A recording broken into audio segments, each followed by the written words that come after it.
श्रीहरिकोटा से सफल लॉन्चिंग के बाद चंद्रयान-3 इस वक्त चंद्रमा पर भारत का तिरंगा लहराने जा रहा है। आज इस मिशन के सफल शुरुआत हुई है और 40 दिनों के बाद चंद्रमा की सतह पर हमारा चंद्रयान उतरेगा।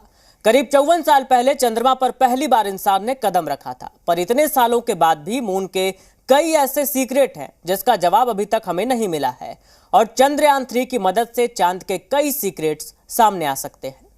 10, 9, 8, 7, 6, 5, 4, 3, 2, 1, 0।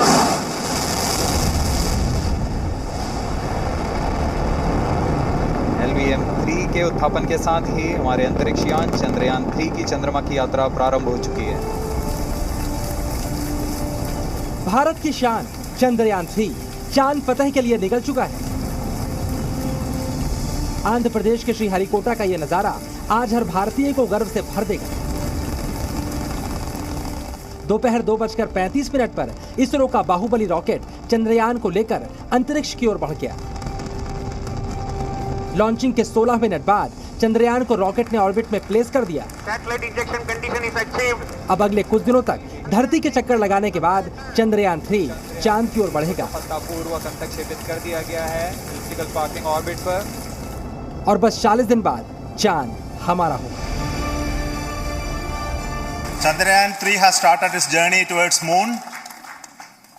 Our dear LVM-3 has already put Chandrayaan-3 craft into the precise orbit around Earth. And let us wish all the best for the Chandrayaan-3 craft to make its further orbit racing maneuvers and travel towards moon in the coming days.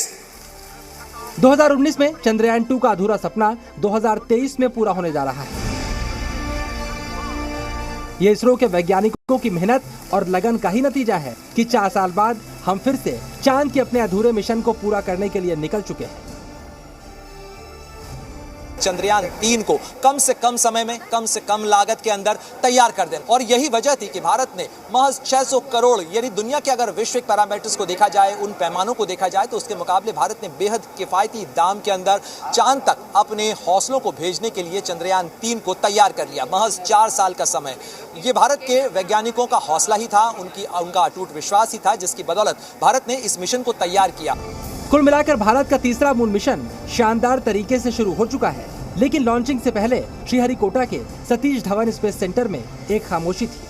सब कुछ उम्मीदों के मुताबिक होने के बाद वैज्ञानिकों ने एक दूसरे को बधाई दी।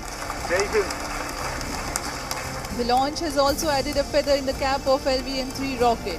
You can watch the jubilant congratulatory gestures of ISRO scientists in the Mission Control Center by Secretary TOS Chairman ISRO. आइए अब आपको चंद्रयान मिशन के बारे में भी बताते हैं। दरअसल चंद्रयान-3 चांद के उस हिस्से में जाने वाला है जहां आज तक कोई नहीं गया।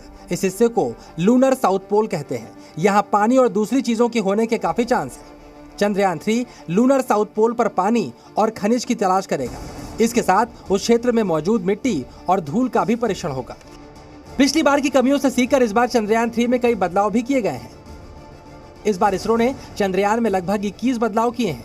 चंद्रयान-3 की लैंडिंग साइट का दायरा भी बढ़ाया गया है।